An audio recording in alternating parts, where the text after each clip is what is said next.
그럼 K-드라마와 교회에 대해서 한번 이야기를 해보려고 하는데요.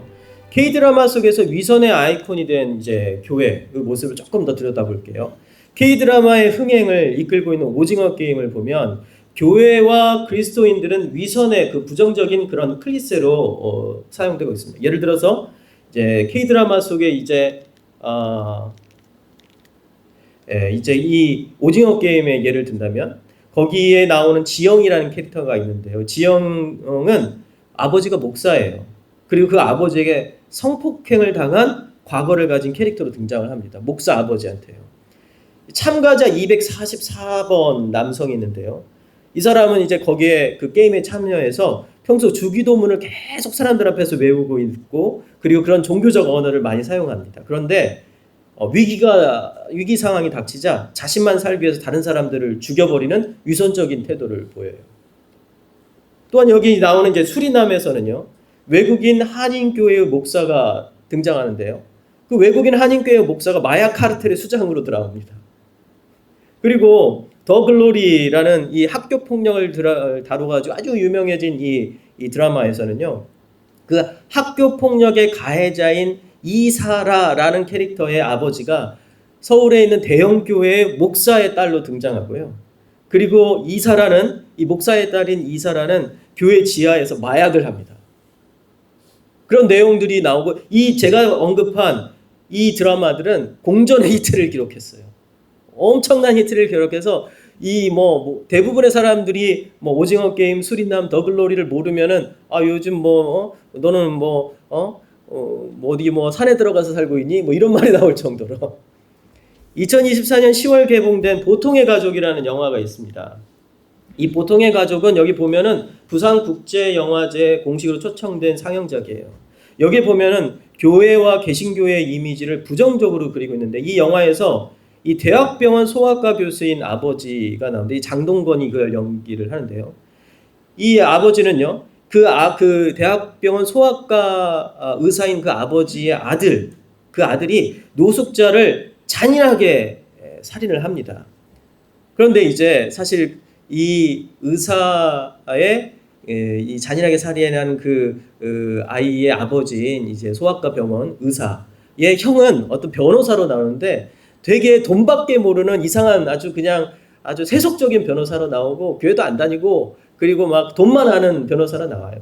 그런데 막상 이런 문제가 나타나자 우리 아이들 우리 이 경찰서 데려가서 자수시키자라고 얘기를 하니까 이 평소에 교회 봉사하고 그리고 하나님께서 용서하신다 이렇게 얘기하고 그리고 해외 선교 나가고 했던 이 대학병원 소아과 의사 동생이죠. 의사와 그의 아내가 아마 교회의 권사나 집사님 됐겠죠.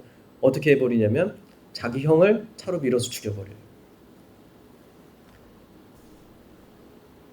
이게 바로 한국 교회를 드라마와 영화 요즘 대중매체가 소비하는 방식 중에 하나입니다. 이처럼 이제 상당수의 K-드라마가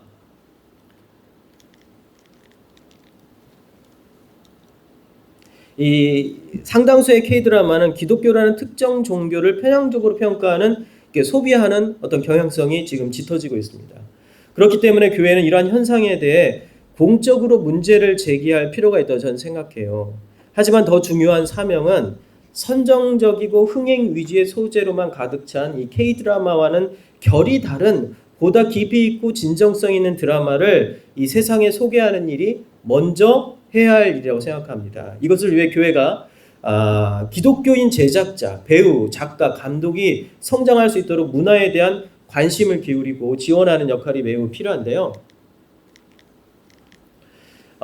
이렇게 이런 교회가 이러한 것들을 잘 지원하고 또 성도들이 그러한 부분에 있어서 좋은 어떤 제작자와 그리고 작가, 감독이 될 수 있도록 키워줄 수 있으면 좋겠지만 현실적으로는 그게 교회가 이런 것들을 체계적으로 지원할 수 있는 시스템이 있지는 않아요.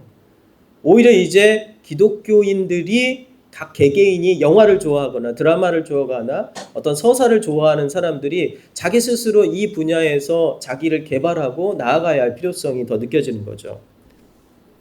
그렇지만 이제 교회와 사역자들이 해야 할 중요한 역할이 있는데요. 그게 뭐냐면 교회에 출석하는 기독교인 감독, 배우, 제작자, 작가들에게 그리고 앞으로 그 길을 걸어갈 성도들에게 영원히 마르지 않는 영감의 원천을 제공하는 일입니다. 그 원천은 바로 이제 모든 서사와 드라마의 근본이 되는 이 성경에서 말하는 드라마라는 거예요. 이 성경이 하나의 드라마인데 이 성경의 드라마를 제대로 제공해주고 그 원천을 통해 가지고 스스로 이 세상에 가장 좋은 컨텐츠를 개발하고 만들어낼 수 있는 어떤 에너지를 공급해 줘야 된다는 겁니다. 교회가 이 성경의 드라마를 온전히 공급한다면 이제 기독교인 예술가들은 이걸 통해서 새로운 서사와 드라마를 무궁무진하게 창작할 수 있는 자유를 얻게 되는 거죠. 그 자유는 단순히 종교적 메시지를 전달하는 데 그치지 않고 세상 속에서 진리와 정의, 희망을 말하는 그 작품을 탄생시킬 수 있다는 겁니다. 과거에 이제 그 이란이라는 곳이 이제 그쪽에 이제 일종의 극우 보수화된 어떤 종교 국가가 이제 탄생이 되면서 그 전에 이제 리버럴한 어떤 이 정치 체계와 어떤 사상을 가지고 있던 왕조가 이제 몰아나게 되죠. 그러면서 이제 이란이 엄청난 오랜 시간 동안 폐쇄된 국가가 되는데요. 지금부터 한 20년 전이었나? 이란에서 나온 어떤 영화가 전 세계적으로 아주 주목을 받는 영화가 됐습니다. 그게 뭐냐면 이제 어떤 아이가 신발을 이렇게 잊어버렸는데 그 신발이 이제 이 냇가에 이제 떠나려고 하게 된 거예요. 그러니까 그 신발을 찾기 위해서 그 아이가 막 달리는 장면으로 시작하는 이 영화예요. 근데 이 드라마는 선정적인 내용도 없고 폭력적인 내용도 없었어요. 그런데 매우 창조적이고 창의적인 내용을 담고 있었고 많은 사람들의 감동을 불러일으켰습니다. 그때 대부분의 영화계에 종사했던 사람들은 어떻게 생각했냐면 이란과 같은 폐쇄적인 곳에서 어떻게 도덕주의적인 그런 이란과 같은 곳에서 어떻게 창의적인 사고가 나올 수 있겠냐라고 다들 아무런 기대를 하지 않았어요. 그때 당시 영화의 대부분 포르노 같은 영화들이 나왔습니다. 아주 파괴적이고 그리고 포르노 같은 영화. 그러니까 해체주의적인 영화였던 거죠. 기존의 도덕 윤리를 파괴하고 어떤 기존의 어떤 체계를 파괴하고 그리고 그것을 해체했을 때 오히려 창조적인 것이 나온다라고 생각했던 시대였어요. 영화계에서도 정말 거의 포르노와 같은 것들이 예술 그 영화제 칸느나 베니스 영화제에서 상을 받고 그런 시절이었어요. 그런데 뭐 새로울 것이 다 전혀도 없고 그리고 창조적인 것이 전혀 나오지 않을 것이라는 폐쇄적인 이란이라는 국가에서 나온 그 좀 뭐랄까 좀 허접한 그 영화가 많은 세계에 있는 많은 사람들의 심금을 울렸던 거예요. 엄청난 이 창조적인 어떤 마인드가 그 안에 나타났던 거죠. 그렇다면 사실 지금 현재에도 이 성경이라는 것이 엄청난 어떤 우리의 스토리의 원천인데 이걸 통해서 많은 사람들은 기독교에는 창조적인 게 없다. 그리고 어떤 자기의 어떤 생각을 확장시킬 수 있는 게 없다. 폐쇄적이다. 도덕주의적이다. 이런 비판을 할지 모르겠지만 그러나 그러니까 위선적이다. 이런 비판을 할지 모르겠지만 이것을 깨는 유일한 수단은 우리가 이 성경이라는 드라마가 그 어떤 드라마보다도 위대하고 그리고 근본적이고 그리고 모든 드라마의 원천이라는 사실을 세상에 알리는 방법밖에 없습니다. 목사의 100마디 설교보다 수천 편의 설교보다 더 중요한 것이 바로 이러한 창의적인 아이디어를 성경적인 가치관과 세계관을 통해서 창의적인 아이디어와 그리고 스토리를 만들어냄으로써 이것을 세상 사람들이 이걸 통해 가지고 감동받게 만드는 거죠. 저는 이 기독교인의 창조적 상상력을 발휘한 드라마로서의 그 새로운 가능성을 보여준 사례로서 애플 TV에서 제작되어서 2022년 이코노미스트가 최고의 드라마로 선정한 이 파친코라는 이 드라마가 저는 떠올랐습니다. 사실 파친코는 도박이잖아요. 이 도박에 관련된 도박 기계를 말하는 건데 사실 우리 기독교인이 생각할 때 이 파친코라는 그 매개물은 별로 좋은 매개물이 아니잖아요. 뭔가 이렇게 도박 사행성 산업을 막 얘기하는 것 같고 그렇지만은 사실 이 드라마의 이 서사로 들어가면 이 파친코는 사실 도구일 뿐 이 드라마가 이야기하고 있는 것과는 전혀 다른 내용을 가지고 있습니다. 이 파친코는 일제강점기를 배경으로 평양의 백부자 가문의 이야기가 처음에 등장합니다. 백부자의 세 아들 중 첫째는 독립운동을 하다가 죽고, 둘째 요셉은 일본에서 직장을 다니고, 셋째 이삭은 신학을 공부하기 위해서 목사가 되려고 합니다. 이삭은 폐렴을 앓아서 몸이 약했지만 신학 공부를 마치기 위해서 일본으로 떠나기 전 부산, 영도, 고신대학교가 있는 영도에서 배를 기다리면서 잠시 미혼모인 선자의 어머니가 운영하는 그 집에서 머물게 되는 거죠. 이삭은 아이를 잉태한 미혼모 선자를 사랑하게 되고 그녀의 아들을 자신의 아들로 받아들여서 모세라는 이름을 지어줍니다. 두 사람은 일본으로 건너가서 식민지 백성으로 천대를 받으며 살아가지만 신앙을 통해 서로를 존중하고 사랑하며 어려움을 이겨내죠. 선자는 이삭의 인자하고 편견 없는 태도를 통해 하나님을 또 받아들이게 됩니다. 드라마는 이삭의 고난과 그리고 신앙을 사실적으로 묘사합니다. 교회에서 사람들이 이삭을 신뢰하고 따르자 이것을 시기한 같은 교회의 전도사는 일본 경찰에게 이삭을 거짓 고발을 하게 됩니다. 그래서 이삭은 체포되어서 몇 년 동안 행방도 모르는 거죠. 수용소에서 고통을 받고 어느 날 갑자기 거의 죽어가는 모습으로 집에 돌아오게 되는데요. 그때 이 전도사가 찾아가서 내가 당신을 고소했다고 하면서 용서를 구하자 이 이삭은 그 전도사를 용서합니다. 이 작품은 단순히 종교적 메시지를 전달하는 데 그치지 않고 진솔한 인간 이야기와 복음적 가치를 자연스럽게 결합하여서 보편적인 공감과 감동을 이끌어냈습니다. 그래서 전 세계적으로 많은 사람들이 이 소설뿐만 아니라 이 드라마에 열광했고 이 드라마에 감동했습니다. 이건 사실 이걸 들으면 이걸 보면서 이것이 종교 드라마다라고 생각한 사람 아무도 없었을 거예요. 이 파친코라는 책과 이 소설과 이 드라마를 쓴 사람이 이민진 변호사인데요. 이 이민진 변호사가 이제 미국의 뉴요커 잡지와 인터뷰했던 내용에 보면은요, 파친코와 프리 푸드 포 밀리어너, 그러니까 백만장자를 위한 공짜 음식이라는 그 두 개의 소설을 썼어요. 이 소설을 쓴 사람의 어떤 리서치 프로세스와 그리고 그 사람의 그 미국까지 도착하게 된 그 기억들에 대해서 이야기를 나누고 왜 그녀가 글을 쓰기 전에 성경을 읽는지 그 이유에 대해서 대화를 나눴다는 내용입니다. 뉴요커 잡지는 매우 리버럴한 잡지입니다. 그리고 사회 비판적인 잡지죠. 이 뉴요커 잡지는 한나 아렌트라는 여자 철학자가 이제 2차 세계대전 이후에 이 예루살렘에서 벌어진 이 나치 전범 재판이 있었는데 그 나치 전범 재판 중에서 아이히만이라는 이 사람을 재판할 때 한나 아렌트를 기자로 파송을 해가지고 그곳에서 모든 것들을 기록해가지고 나중에 예루살렘의 아이히만이라는 책을 발간하게 한 이 잡지입니다. 뉴요커 잡지는요.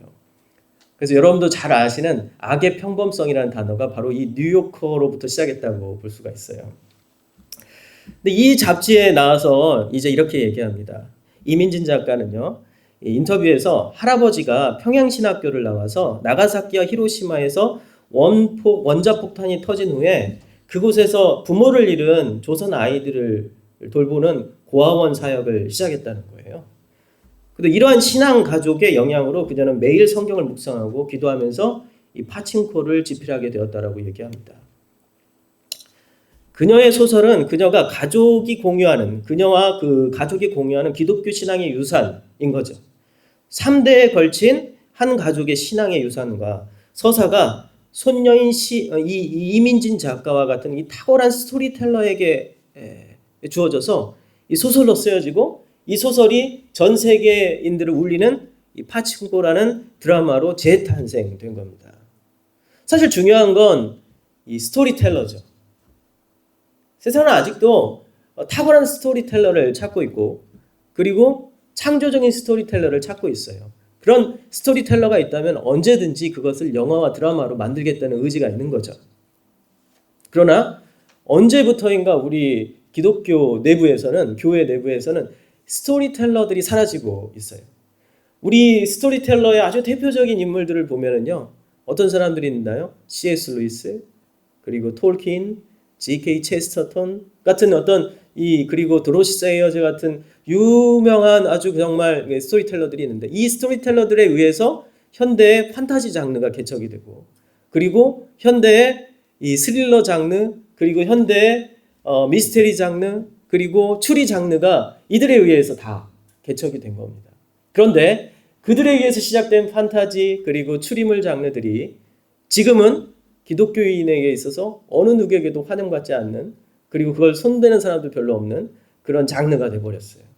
왜 그들이 판타지를 선택했을까? 왜 그들이 추리를 선택했을까? 생각해보면 도로시 세이어즈 같은 사람도 추리물 소설을 썼고 G.K. 체스터턴도 추리물을 썼어요. 그리고 C.S. 루이스는 판타지, 톨킨은 판타지, 로드 오브 링스 이런 책들을 썼죠.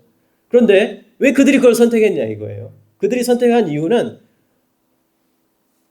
우리가 이성과 합리성으로 이해할 수 없는 기적과 그리고 어떤 초월적인 세상이 있다는 것을 세상 사람들에게 알리기 위해서였습니다. 아이들을 위해서 나르니아 연대기를 쓴 C.S. 루이스는 기적이라는 책을 쓰고 난 다음에 철학자들과 토론을 하다가 결국은 합리적이고 그리고 논리로서 기적을 선택할 수 없다는 사실을 알고 아이들이 기적을 이해할 수 있도록 나르니아 연대기를 써야겠다 해가지고 아이들을 위한 판타지물을 썼고요. 그리고 함께 대화를 나누던 톨킨은 어른들을 위한 판타지를 쓴 겁니다. 우리가 이해할 수 없는, 우리가 알 수 없는, 보이지 않지만 존재하는 초월적인 세계가 있고 그리고 기적이 있다라는 사실을 사람들에게 알린 거죠. 이러한 어떤 이 스토리텔러들이 나와야 되는 겁니다. 교회는 어떤 면에서 제가 라브리에 있을 때 이런 논쟁이 있었어요. 예술가들이 오면은 그 예술가들과 함께 이야기를 하는데 왜 그 전까지 탁월한 그 예술가로서 활동했던 사람들이 기독교인만 되면은 예수님 그림만 그리고 앉아 있냐?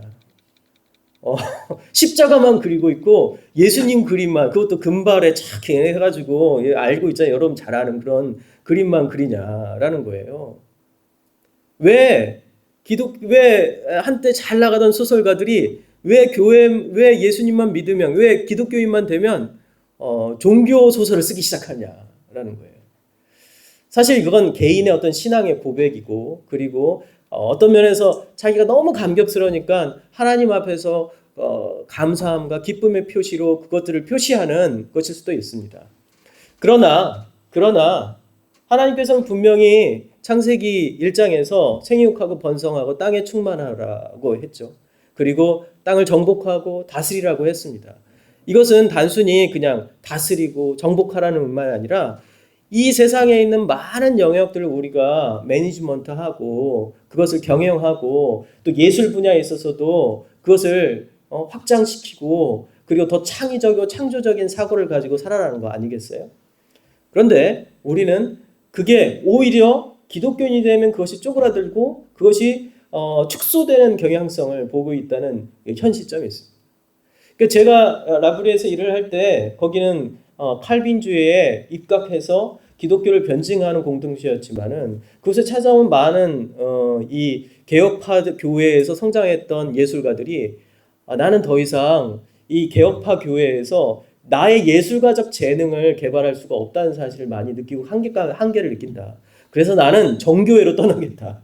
나는 어디 다른 데로 떠나겠다. 이런 사람들을 종종 봤습니다.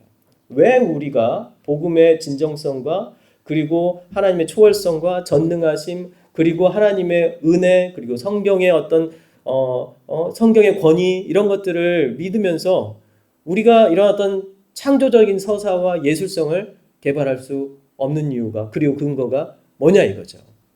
그래서 우리는 어떤 면에서 우리 교회 안에 있는 그러한 사람들을 더욱더 격려하고 돌보고 그들이 더 창조적인 사고를 할 수 있도록 도와야 합니다. 제가 이제 드라마의 신학적 평가를 하고 여러분들이 마치려고 하는데요. 이제 성경은 삶을 뿌리채 변화시키는 구원의 서사를 전 담고 있다고 생각합니다. 철학자 한병철은요, 스토리텔러와 이 서사를 구분하면서 이 둘이 본질적으로 다르다라고 말합니다. 스토리텔링은 주로 재미와 경제적 이익을 목적으로 구성된 이야기라면 그리고 이야기이고 현실의 변화는 좀 무관심합니다. 반면 서사라는 것은요. 현실을 변화시키는 힘을 가진 이야기라는 겁니다. 서사는 삶과 이야기가 서로 분리되지 않고 이걸 통해 공동체와 개인의 정체성을 형성합니다. 이러한 관점에서 볼 때 K드라마의 성격은 서사라기보다는 이 스토리텔링에 저는 가깝다라고 저는 생각이 들어요. 반대로 성경에 기록된 수많은 이야기는 스토리텔링이 아니라 서사입니다. 그리고 이 서사의 주인공인 예수님은 삶과 이야기가 완벽하게 통합된 어떤 서사적 존재로 나타나 있습니다. 이 도로시 세이어즈는 이러한 예수님의 삶을 역사상 인간의 상상력을 가장 크게 뒤흔든 흥미진진한 드라마라고 표현합니다. 이 독특성을 또한 강조하죠. 예수님은 하나님의 아들이자 하나님이셨지만 동시에 인간으로서 고통, 치욕, 패배, 절망, 죽음을 경험하신 온전한 인간이었다는 겁니다. 그러나 그분의 이야기는 죽음으로 끝나지 않고요. 부활이란 놀랍고 열려있는 결말로 그분의 삶을 이어지게 됩니다. 그러니까 이것은 단순한 스토리텔링으로 닫혀진 이야기가 아니라 모든 이의 삶을 변화시키는 열려있는 이야기로 지금도 작동하고 있다는 겁니다. 이 도로시 세이어즈에 따르면은 죽음과 부활의 이야기를 가진 종교는 기독교만이 아니라는 거예요. 이집트 신화 속의 오시리스는 이 죽음을 맞이한 뒤 다시 살아났고요. 고대 그리스 연극에서는 고난받는 제우스가 또 등장을 합니다. 그러나 이들의 이야기는 신화나 연극 속에 머물러 있어요. 그냥 신화이고 연극인 겁니다. 현실이 아니에요. 그리고 상징적인 서사입니다. 그러나 기독교 이야기는 완전히 달라요.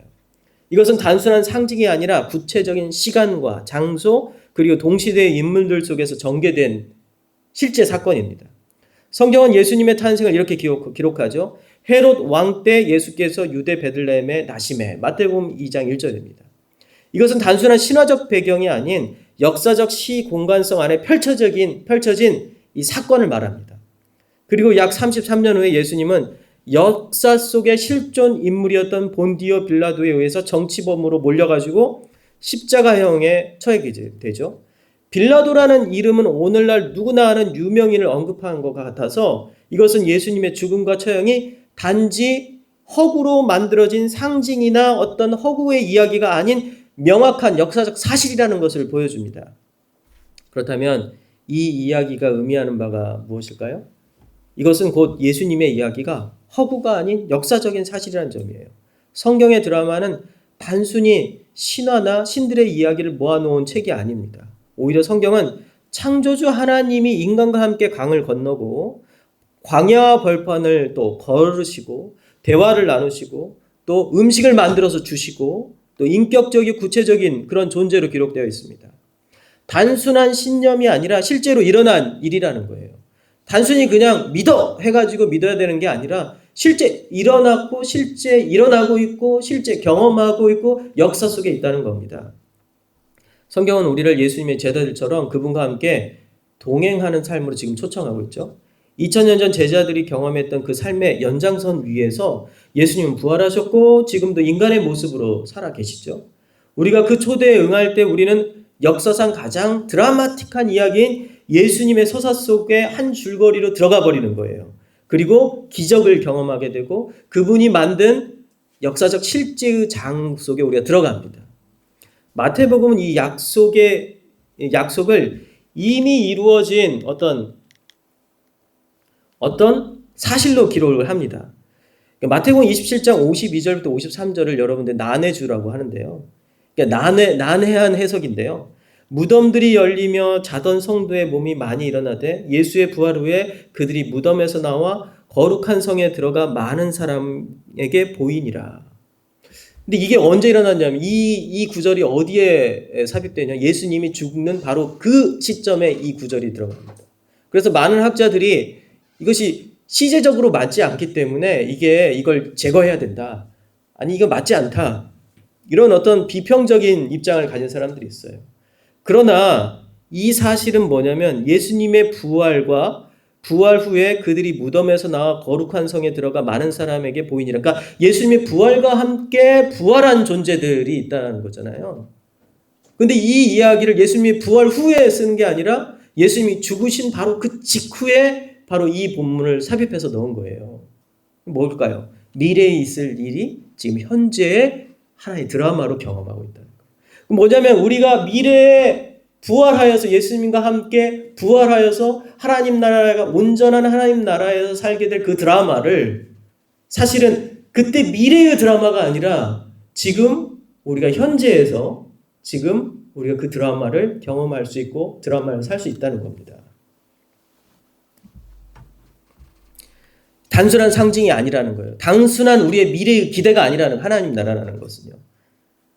성경은 예수님과 그분의 부르심에 순종한 제자들의 이야기가 현실 속에서 이루어진다는 보증을 이미 제공하고 있습니다. 다만 그 완전한 실현이 아직 드러나지 않았을 뿐이죠. 그렇기 때문에 성경의 드라마는 단순한 위로나 도덕적 교훈이 아니에요. 나를 공감해 주는 것도 아닙니다. 그것은 삶을 뿌리채, 송두리째 변화시키는 구원의 서사를 가지고 있습니다. 그리고 우리 모두 그 초대받은 삶을 살아야 되는 존재로 부르신 거죠. 사실 우리 구원의 서사, 구원의 드라마라는 것은 그냥 단순한 미래에 일어날 일이거나 아니면 그 미래에 완성될 것이 아니라 지금 우리가 그것을 당겨서 지금 현재에서 우리가 살아야 할 드라마라는 겁니다. 사실 드라마로 표현된 예수님의 이야기는 1세기에서 3세기 초대교회에서 교리라는 체계로 정립이 되었습니다. 오늘날까지 신앙 고백의 한 형태로 이어지고 있는데요. 그 대표적인 예가 바로 사도신경이에요. 이 사도신경은 기독교 핵심 교리를 짧고 명료하게 요약을 합니다. 첫 번째, 상조의 신비, 전능하사 천지를 만진 하나님 아버지를 내가 믿사오며 성육신의 기적, 동정녀 마리아에게 나시고 십자가의 고난과 부활의 승리, 죽으시고 다시 살아나셨으며 승천과 재림의 소망, 하늘에 오르사 다시 오시리라. 교회와 성도의 부활, 거룩한 공예, 몸이 다시 사는 것 같이, 그리고 영생의 약속까지 기독교 신앙의 정수를 고스란히 담고 있죠. 그러나 이처럼 드라마틱한 내용을 담고 있음에도 오늘날 현실에서 사도신경은 형식적이고 습관적이며 때로는 주문처럼 성도들 입에서 흘러나옵니다. 신앙의 고백이 단순한 반복에 머무르고 있는 거죠. 미국의 종교사학자 알렌 울프는 이러한 현상을 이렇게 얘기하는데요. 복음주의 교회는 새 신자를 끌어들이기 위해 교리를 소홀히 했고 주류 교회는 줄어드는 교인을 붙잡기 위해 교리를 등한시했다. 복음주의 교회는 새 신자를 끌어들이기 위해 교리를 소홀히 했고 주류 교회는 줄어드는 교인을 붙잡기 위해 교리를 등한시했다. 양쪽에서 다 교리를 등한시했다는 거예요. 양쪽에서 모두 다 뭘 위해서요? 교회의 사람들이 줄어드는 거, 늘어나는 것을 위해서, 숫자를 위해서. 그의 지적은 오늘날 한국교회에서도 고스란히 적용이 됩니다. 교리를 담은 언어는 여전히 존재하지만 그 깊은 의미는 점차 희미해지고 있어요. 교리와 삶은 점점 분리되고 있는 거예요. 교리가 드라마가 되지 못하는 거죠. 서사의 힘을 잃은 종교적 언어는 단지 형식적 체계로 남아 있습니다. 이와 같은 상황은 교리가 본래 지녔던 변혁의 메시지와 생명력을 상실하고 공허한 반복으로 전락하고 있는 거예요. 교리가 드라마가 돼야 되는데 드라마가 되지 못하고 교리는 주문이 되어버리는 겁니다. 케빈 베누저는 이러한 현실을 직시하고 오늘날 교회의 가장 시급한 과제가 무엇인지 묻는데요. 뭐라고 하냐면 하나님 앞에서 그리고 사람들 사이에서 진실하게 살아감으로써 믿음의 이해를 증명해야 한다 라고 이야기합니다. 교리가 이를 위해서 가장 강력한 도구라고 주장하면서 그는 The Drama of Doctrine, 교리의 드라마라는 책을 썼어요. 생각 외로 어려운 책입니다. 읽어보니까요. 교리가 이것을 위해서 강력한 도구라고 합니다. 베누저는 교리 자체가 문제가 아니라 우리가 교리를 대하는 방식과 그로 인한 편견이 문제라는 거예요. 교리를 딱딱한 주문이 아니라 어떤 철학책에 나와 있는 명제가 아니라 교리를 삶의 드라마로 만들어야 되는데, 드라마로 이해해야 되는데, 서사로 이해해야 된다는 거예요. 스토리텔링이 아니라 서사로 이해해야 된다는 거예요. 서사가 뭐죠? 우리 삶을 실제로 변화시키는 거예요. 스토리텔링은 재미예요. 흥미예요. 재미있고 까르르 웃고 그리고 시간을 보내기 좋은 겁니다. 그러나 우리 삶에는 아무 영향을 주지 않아요. 변화를 추구하지 않아요. 그러나 서사는 우리 삶을 변화시키는 거죠. 교리는 그 서사가 되었을 때 비로소 교리로서의 역할을 하는 겁니다. 도로시 세이어의 통찰처럼 교리는 본래 가장 흥미로운 드라마입니다. 그러나 오늘날 교리는 그 본래의 생명력과 역동성을 상실한 채 딱딱하고 생기 없는 체계로 여겨지죠. 이에 베누저는 우리에게 교리를 드라마적으로 이해하라고 도전을 합니다. 그런 이렇게 할 때 포스트 모던 시대의 교회와 기독교인의 삶이 더욱 빛나게 될 것이라고 주장합니다. 그러면서 이 네 가지 새로운 은유를 이야기하는데요. 성경은 드라마의 대본이며 신학적 이해는 공연이다. 교회는 그 공연을 이루는 극단이고 목사는 그 공연을 이끄는 감독이다. 다시 한번 읽어보겠습니다. 성경은 드라마의 대본이며 신학적 이해는 공연이다. 교회는 그 공연을 이루는 극단이고 목사는 그 공연을 이끄는 감독이다. 라는 겁니다. 이것이 다 이루어질 때 뭐가죠? 우리의 삶의 체계와 우리의 삶을 송두리째 바꿔버리는 서사로서의 기능을 한다는 거예요. 결국 기독교 공동체는 거대한 드라마라는 겁니다. 교회는 일종의 극단이에요. 세상을 향해서 보여준 퍼포먼스인 거죠. 성도는 그 드라마의 배우로 참여하게 됩니다. 이러한 시각을 제가 라브리 있을 때 배운 게 있는데요. 프란시스 셰퍼가 스위스에 가가지고 스위스에 선교사로 갔어요. 2차 세계대전 이후에 전후 세계가 완전히 몰락되면서 그때 크리스찬들이 모두 다 불가지론자가 되거나 불신자가 되어버렸습니다. 유럽 사회가. 그래서 유럽 사회의 교회를 다시 회복하기 위해서 이 미국에서 커버넌트 이 세인트루이스에서 커버넌트 장로교를 담임하고 있던 이 30대 후반에 30대 중반의 이 젊은 목사가 가족들을 다 데리고 이제 이 유럽으로 선교사로 파송을 받아서 갔습니다. 그리고 스위스에 자리를 잡게 되는데요. 그리고 시간이 지난 다음에 그분은 웨스트민스터와 그리고 이제 정통 장로교의 목사로 이제 정말 보수적인 신학을 가지고 있는 분이었죠. 근데 이제 이 유럽 사회에 가가지고 자기가 복음을 전하는데 이 복음이 들어가지가 않는 거예요. 그러면서 도대체 내가 배운 교리와 복음은 뭐가 문제가 있길래 난 이걸 진리라고 생각하는데 이 진리가 그들에게 다가가지 못할까 고민을 한 거예요. 그리고 난 다음에 그가 깨달은 것은 뭐냐면 어떤 이 진리는 정말 진리인데 이 진리를 총체적인 삶으로서 퍼포먼스를 해야겠구나라는 생각을 하고 라브리라는 공동체를 만듭니다. 그리고 공동체에 들어가서 사람들과 함께 살면서 이 복음을 증거하는 거죠. 하나의 공동체가 되었어요. 교회도 하나의 공동체잖아요. 그러면서 이제 라브리에서 하는 중요한 사역 중에 하나가 뭐냐면 사람들에게 프로파겐다하고 그리고 프리젠트한다 이렇게 표현을 해요. 그러니까 사람들한테 복음을 선포하는 게 아니라 복음을 보여준다는 겁니다. 보여준다는 거예요. 이게 이 드라마로서 보여주는 거죠. 그 공동체가 살아가는 방식과 그 공동체가 말하는 것과 그들의 삶이 어떤 건지를 보여줌으로써 선전하는 거죠. 데몬스트레이트 한다라고 얘기합니다. 그래서 사람들 앞에서 우리는 이것이 이 크리스찬의 삶이야 라고 보여줘야 된다는 거예요. 그리고 수많은 사람들이 지금도 그것을 찾아가면서 크리스찬으로서의 삶이 기독교의 삶이 참된 인간으로서의 삶이구나 라는 것을 경험하고 가는 사람들이 많습니다. 사실 이게 드라마인 거죠. 지금까지 K-드라마의 흥행적인 요인과 드라마 속에 묘사된 교회와 기독교인의 이미지를 좀 살펴봤는데요.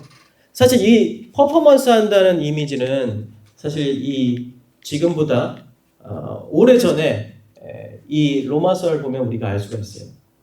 로마서 12장 13절부터 17절을 보면 이런 말씀이 있죠. 성도들이 쓸 것을 공급하고 손님 대접하기를 힘쓰십시오. 여러분을 박해하는 사람을 축복하십시오. 축복을 하고 저주를 하지 마십시오. 기뻐하는 사람들과 함께 기뻐하고 우는 사람들과 함께 우십시오. 서로 한 마음이 되고 교만한 마음을 품지 말고 비천한 사람들과 함께 사귀고 스스로 지혜가 있는 채 하지 마십시오. 아무에게도 악을 악으로 갚지 말고 모든 사람이 선하다고 생각하는 일을 하려고 애쓰십시오. 사실 여러분도 알겠지만은 로마서 1장부터 8장 내용은 교리적인 내용이죠. 그리고 그 이후에는 이제 중간에 12장부터 이제 끝 후반부의 12장부터 후반절까지는 기독교인의 삶과 윤리에 대한 부분들이 나옵니다. 특별히 이 13절부터 17절은 세 가지로 구성이 되는데요. 첫 번째 뭐냐면 성도의 관계예요. 성도 사이의 관계. 성도에 쓸 것을 공급하며 손대접하기를 힘쓰라. 이런 말씀이 나옵니다. 이 보면은요. 이 로마의 클레멘치 일서죠. 이 로마의 주교였던 이 클레멘치가 고린도 교회에게 보내는 편지였는데 이 편지의 내용에 보면 로마 교회의 사람들의 모습이 나옵니다. 뭐라고 나오죠? 우리는 다른 사람들의 몸값을 지불하기 위해서 스스로 노예가 된 우리 중 많은 사람들을 알고 있다. 또한 많은 사람들이 스스로 노예가 되어 대신 받은 돈으로 다른 사람들의 음식을 공급하였다. 엄청나게 이 충격적인 서사잖아요. 드라마잖아요. 이런 드라마를 어디서 보겠습니까? 막장 드라마도 이런 드라마는 비견이 안 돼요. 어떻게 해요? 자기 교회에 있는 종인 사람을 면천시켜주기 위해서 스스로 그 돈을 마련하기 위해 스스로 종이 되는 사람이 있다는 거예요. 교회 안에. 성도를 위해서 성도에 쓸 것을 공급하며 손대접하기를 힘쓰기 위해서 이 정도까지 놀라운 서사를 보여준 거죠. 사실 이건 OTT 드라마보다 더 재밌어요. 더 놀랍고. 도시와의 관계예요. 너희를 박해하는 자를 축복하라. 축복하고 저주하지 말라. 그러니까 우리가 속해 있는 이 나라와 이 도시와의 관계. 이 클레멘치 1세에 또 이런 말이 있습니다. 또한 하나님의 은혜로 강해진 많은 여성들은 수많은 영적 업적을 수행했다. 축복받은 주디스는 그녀의 도시가 포위되었을 때 장로들에게 낯선 사람들의 캠프로 갈 수 있게 해달라는 허락을 구했다. 그리고 위험에 노출되었지만 그녀는 포위당한 자신의 나라와 백성들을 위해 숨김없는 사랑으로 적진으로 나아갔다. 주님은 홀로네 패스를 이 여인의 손에 넘겨주셨다. 사실 이건 그 당시 있었던 이야기를 한 게 아닙니다. 그 전에 있었던 유대인들의 에피소드를 이야기한 거예요. 그렇지만 이 내용은 바로 그 앞에 나와 있는 이 내용 그 다음으로 이어지는 편지예요. 뭐냐면 결국 이 의미가 뭐냐면 이 내용은 이 자기가 속해 있는 로마라는 도시 그리고 자기가 속해 있는 그 도시를 위해서 그 도시의 존재를 위해서 충성하고 그리고 그걸 위해서 수고하는 것을 중요한 것으로 여겼다는 겁니다. 도시의 안녕을 위해서 일하는 거죠. 이웃과의 관계도 즐거워하는 자들과 함께 즐거워하고 우는 자들과 함께 울라. 기뻐하는 사람들과 함께 기뻐하고 우는 사람들과 함께 우십시오. 이렇게 나와 있죠. 이게 이제 로마의 지도입니다. 로마의 지도인데요. 여기에 보면은 중요한 내용들이 있어요. 사실 여기가 트레스테베레라는 지역이고요. 이게 쭉 해서 아피아 가두가 연결되어서 이 끝까지 가면은 이제 저기 이탈리아의 그 장화의 이 북방향까지 나갑니다. 거기서 이제 이제 배를 타면 이 지중해를 거쳐가지고 이제 이스라엘 지역으로 이제 소아시아 지역으로 해서 이스라엘로 가는 거죠. 중요한 무역로예요. 이 아피아 가도는요. 이 아피아 가도는 물류가 오가는데 이 물류가 오갈 때는 새벽에 저녁 때만 오갑니다. 낮에는 오가지 않고요. 그래서 저는 이제 이걸 설명할 때 새벽 배송, 쿠팡의 새벽 배송이 로마에 있었다라고 이야기를 하는데요. 그리고 이 강을 통해 가지고 이쪽으로 흘러가면서 이쪽 지중해 대서양 연안으로 이제 흘러가서 거기에서 이제 또 이제 무역이 일어나는 겁니다.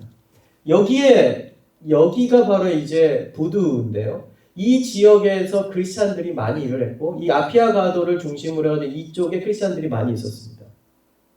근데 이 지역에 있었던 사람들의 대부분 누구냐면 이주민들이었어요. 로마 사람들이 아니라 종들과 이주민들이 이곳에 살고 있었어요. 부두 노동자들이었고 대부분 이 수송업에 종사하고 있던 사람들이었기 때문에 이 사람들은 사고가 굉장히 많았겠죠. 그리고 그 사고가 났을 때 그 당시의 집들은 지금의 한 빌라 같은 구조를 가지고 있어요. 한 3층에서 4층짜리 아파트형 구조의 집이었기 때문에 그 옆집에 아빠가 저녁 때 부두 노동자로 일하다가 아니면 수송업을 하다가 마차에 깔리거나 그리고 큰 짐에 깔려가지고 다리가 절단되거나 사람이 죽게 되면 눈물을 흘리고 그리고 슬퍼했겠죠. 그러면 바울은 이렇게 얘기한 겁니다. 그때 기뻐하는 자들과 함께 기뻐하고 우는 사람들과 함께 우십시오. 이렇게 얘기한 거예요.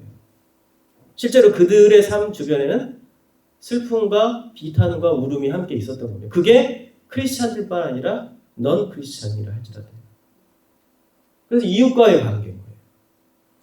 이게 바로 아주 가까운 곳에서 지근 거리에서 일어났던 일들이었고, 그곳의 이 서사의 중심에서 크리스찬들은 그 고통과 아픔을 대하는 새로운 방식을 그들에게 보여준 거죠.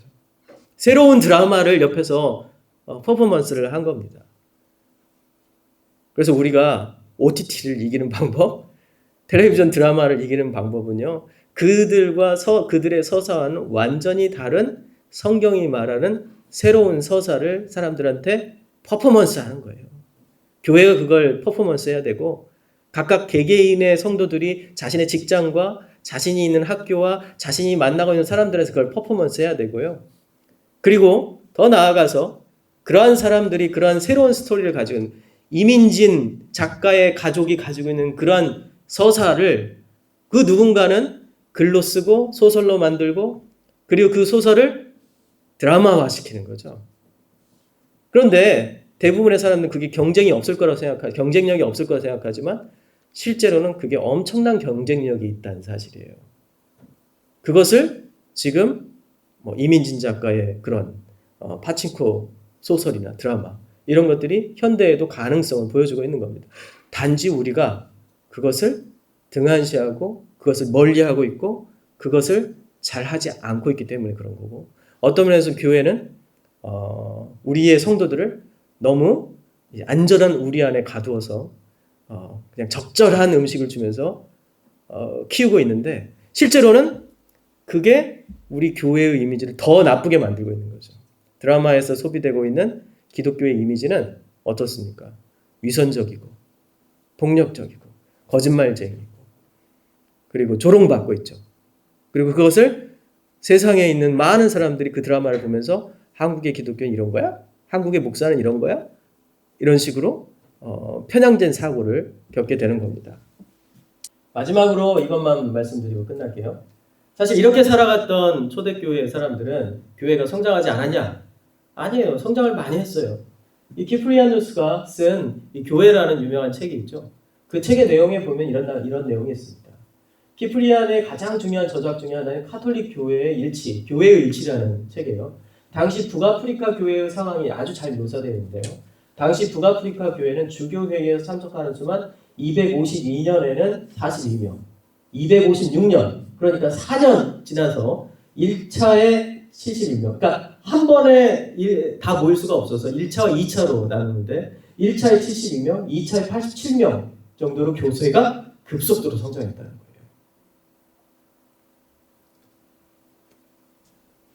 교회는 박해받고 있었고, 그리고 교회는 마이너리티였고 소수였지만 그들의 삶은, 그때는 OTT 같은 TV 드라마 같은 경쟁자들이 없어서 그랬을지 모르겠지만 그들의 삶은 주변 사람들한테 너무 흥미로운 드라마인 거예요. 어떻게 저렇게 살 수 있어? 그러니까 교회에 오고 싶은 거죠. 그들의 드라마를 보고 싶고 그들의 드라마의 배우가 되고 싶은 거예요. 저는 그 케빈 베너저가 얘기한 것처럼 교회는 이러한 세상이 경험할 수 없는 그 드라마를 경험할 수 있는 곳으로 자리매김할 때 비로소 살아있는 공동체로서 살 수 있다는 거죠. 그래서 이제 마지막으로 이 K-드라마에 대해서 말씀을 드리면서 우리 교회가 나가야 할, 이 드라마를 통해서 나가야 할 부분들에서 잠시 이야기했는데, 좀 더 구체적인 것들은 앞으로 저는 이런 분야들이 더 연구되고 또 우리 교회 안에서 이야기되고 그러면서 또 고민해 봐야 할 부분들이 있다라고 생각합니다. 오늘은 이 강의를 여기서 마치도록 하겠습니다.